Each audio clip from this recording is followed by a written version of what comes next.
بمناسبة الانتخابات البرلمانية، انتخابات مجلس النواب القادمة، والمرشحين اللي بيلفوا الأزقة والحواري واللي مش هيلفوها تاني ولا يدخلوها تاني يعني. المشكلة في حاجة، مش في المرشحين، المشكلة في أهل الدوائر نفسهم. ما بتكلمش عن دايرة بعينها، كل الدوائر كده. أهل الدايرة الانتخابية للأسف الشديد هم السبب كل الكوارث اللي بتحصل. إيه مطالبكم؟ من المفترض إن كل مرشح، مش هقول لك اكتب وثيقة، لا، او وقع عليها.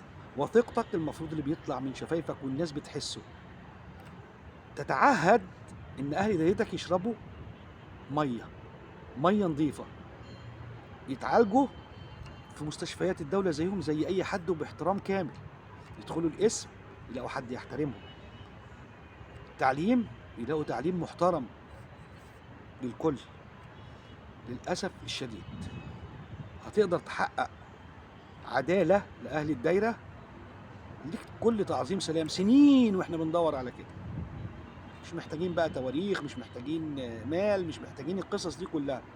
محتاجين حد يفهم الناس، يتعايش مع الناس. محتاجين حد يعيش جوه الناس والناس تعيش جواه.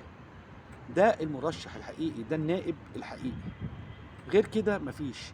يتعهد ان يكون في عدالة، يتعهد لما يلاقي غلط في مجلس ان هو بيقول لا. غير كده هيبقى الوضع الطبيعي شاهد ما شافش حاجة.